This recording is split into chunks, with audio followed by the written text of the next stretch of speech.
Un programa completo diseñado para ustedes. Creo que sufro de bipolaridad. ¿Cuántas veces se le ha presentado esa idea a usted? A mí algunas, doctoras, y es que ahora se ha normalizado ese término. ¿Que eres bipolar? ¿Estás bipolar? ¿Amaneciste bipolar? Doctora Sañay, bienvenida. Es un placer estar con usted, la doctora Julieta Sañay, psiquiatra. ¿Cuándo una persona tiene que empezar a dudar si es bipolar o no? Bienvenida. Hay que hacerle diferencial porque se confunde a veces con ciertos trastornos de personalidad. En el trastorno bipolar hay una afección del estado de ánimo que es duradero, mínimo 2 semanas y se repite varias veces en el año. Y van a los extremos. En cambio, por ejemplo, se confunde mucho con el TDAH, se confunde mucho con el trastorno límite de la personalidad. ¿Qué lo diferencia? Que, por ejemplo, en el trastorno borderline, las personas fluctúan su ánimo en horas, en días, pero no se alejan de su realidad. En el trastorno bipolar hay crisis, va a un extremo al otro. Por ejemplo, el 1, en el caso de muchos famosos que han tenido estos episodios, tienen euforia, ideas de grandeza, ideas megalomaníacas, sentimientos de exceso de seguridad, de alta valorización de sí mismo, se meten en problemas como conductas promiscuas, pueden consumir drogas, no miden peligro, hablan muy rápido. Pero sin llegar a ese punto, doctora, por ejemplo, el tema hormonal en las mujeres. Porque también nos dicen, es que andas hormonal. Es que hoy día estás así porque estás hormonal. ¿Cuándo yo ya tengo que sentarme, analizar y buscar ayuda? Porque hay tantos factores hoy en día, doctora, lo hablamos con ustedes hace semanas, delincuencia, crisis económica, que nos tienen en estos cambios variantes de estados de ánimo. Bien, hay 3 tipos de trastorno bipolar. El 1, que es el episodio bien maníaco de crisis extrema. El 2, episodios depresivos, que incluso los lleva al suicidio. Y el 3, que es ciclotímico, que es difícil de diagnosticar porque son personas muy funcionales. Siempre hay que descartar la parte orgánica, es decir, que esto no se deba a algo hormonal. Por ejemplo, las tiroides, el hipertiroidismo, el hipotiroidismo puede causar cambios de ánimo. Wow. Y la gente dice es ansiedad, pero en realidad está acelerado, expansivo.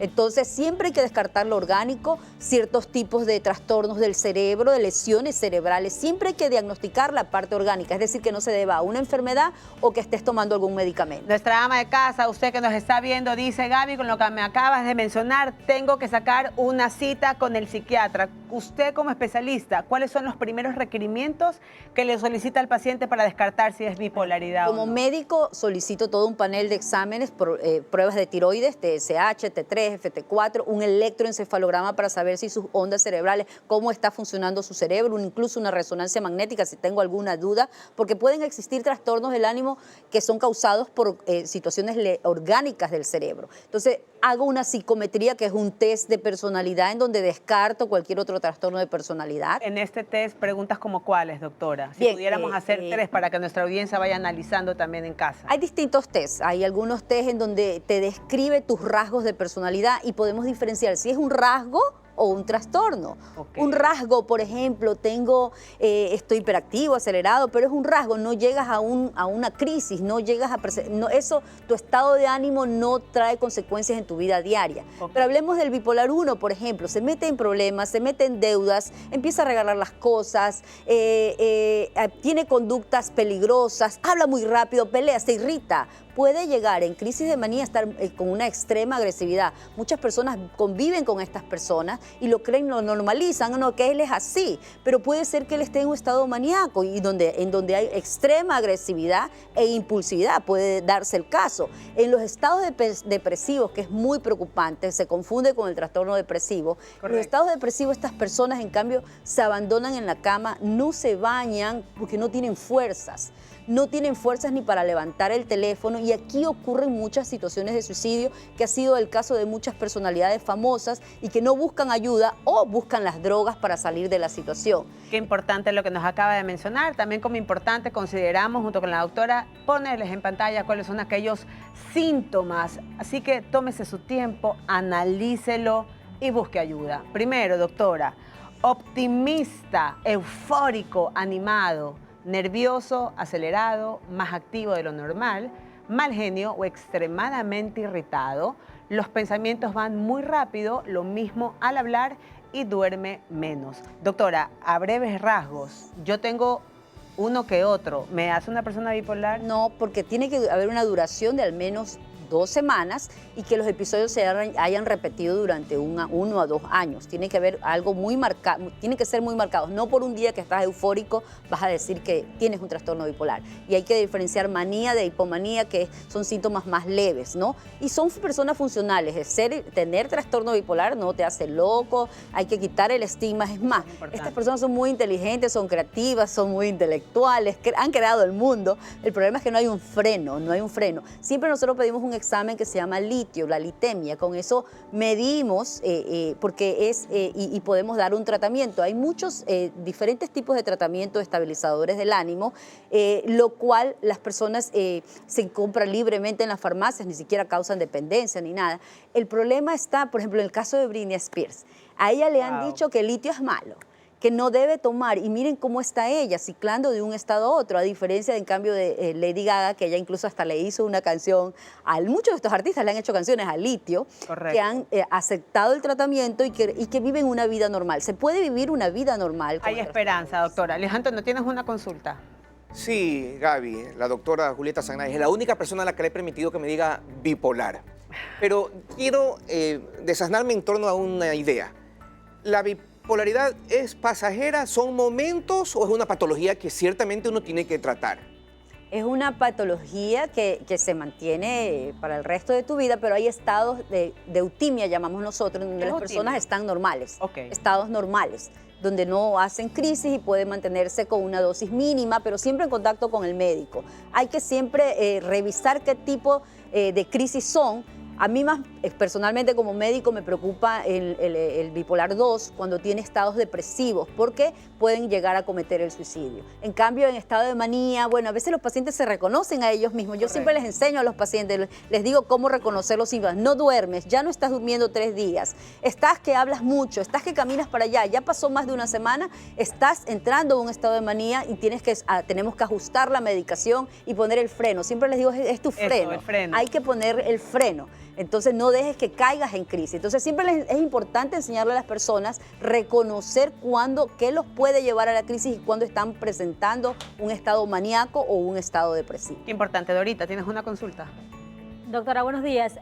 Mi pregunta va por aquí. ¿Uno nace más propensos a otros para ser bipolares o hay una situación en tu vida que es el detonante, que te lo activa? Hay muchos factores. Hay factores genéticos, biológicos, que pueden ser enfermedades hormonales de la tiroides, del cerebro, pueden ser biológicos, y hay factores detonantes psicosociales que lo pueden. El consumo de drogas también puede detonar esto. Muchas de las personas con trastorno bipolar han llegado a consumir drogas para calmarse, como una especie de automedicación. Y una de las primeras drogas que consumen cuando están en esos estados de mucha hiperactividad es la marihuana, por ejemplo, porque sienten que los calma. Es por eso que le llaman que es medicinal, porque les calma esa hiperactividad cognitiva que tienen todos, esa lluvia, tiene una lluvia de pensamientos, una lluvia de ideas.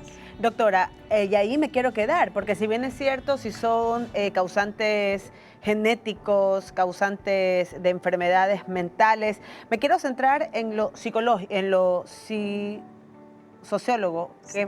psicosocial, porque ahí todos pudiéramos estar expuestos, además de las drogas, que puede activar psicosocialmente una bipolaridad. Puede ser que el gen esté recesivo ahí y exista un detonante, un trauma, algo que saque, pero siempre hay que hacer el diferencial, ¿sí sabes? Porque a veces se confunde con otros diagnósticos o con trastornos de personalidad.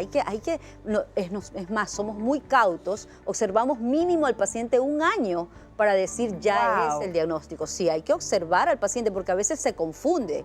Por ejemplo, el bipolar 2 con episodios depresivos se confunde con la depresión mayor. Entonces, y le das un medicamento y le detonas, el mismo medicamento lo lleva al otro extremo, que es la manía. Entonces, es de observación clínica, de diagnóstico clínico. A veces hay rasgos de personalidad. Por ejemplo, a veces una persona con trastorno bipolar puede tener rasgos de personalidad obsesiva, ¿no? Entonces pueden haber 2 cosas a la vez.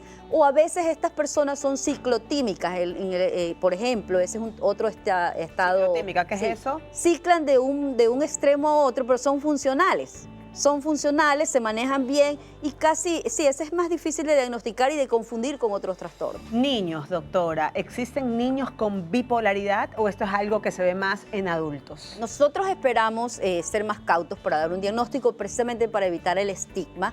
Sin embargo, se presenta a los 18 años generalmente, pero sí estamos observando en los adolescentes dos entidades. Estamos observando que ha incrementado los diagnósticos de trastorno límite de la personalidad, que se confunde, y del trastorno bipolar. Sí, hoy en día son dos de las patologías que más estamos diagnosticando los psiquiatras, y que siempre hay un desencadenante, hay genética. ¿A qué cree que se debe esto? Porque me enfatiza mucho usted, hoy en día estamos viendo en los.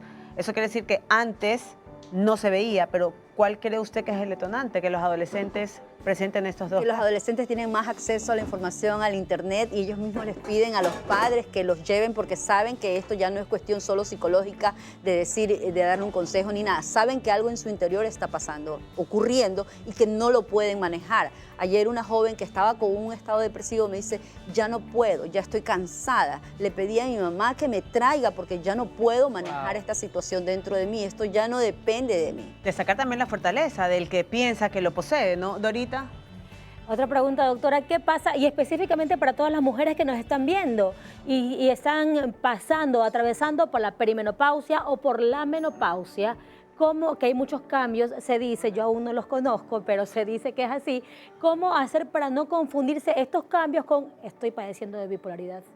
Siempre el diagnóstico médico, siempre es necesario realizar exámenes, pedir exámenes, siempre el diagnóstico, la evaluación clínica y el diagnóstico médico. Las hormonas, pero yo lo que sí pido es que no normalices el hecho de que estés viviendo con una persona que es muy impulsiva, que es agresiva, que no diga, él es así.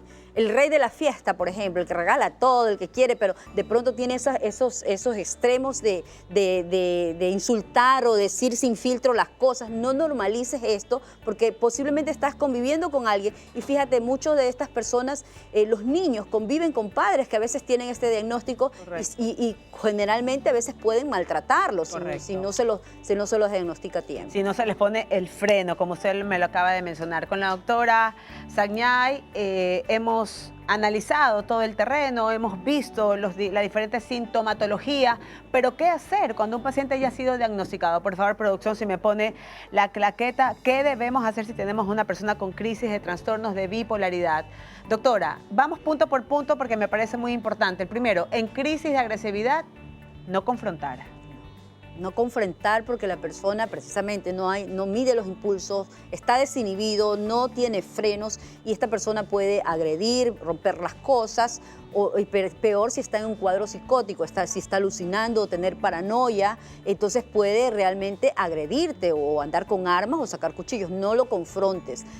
Trata de llamar a pedir ayuda a la familia para llevarlo a la emergencia, también, ¿no? A la emergencia de un hospital. No hay que confrontarlo. Si ya tiene el diagnóstico, revisar que tome su medicación, porque siempre hay negación de tomar la medicina o la dejan de tomar la medicina porque se sienten ya normal. No estigmatizar la medicina. La medicina no provoca dependencia ni nada, no siempre los psiquiatras no estamos recetando drogas que te hagan adicto ni nada de eso, pero si una persona, es más, muchos de los episodios o las recaídas ha ocurrido porque un familiar le dice ya no tomes eso. Ya no tomes. Doctora, me quiero quedar en el primer punto hoy día que estamos viendo tanta agresividad. De hecho, veíamos en el espacio comunitario este suceso de este hombre que agredió a su mujer y a otras más mujeres.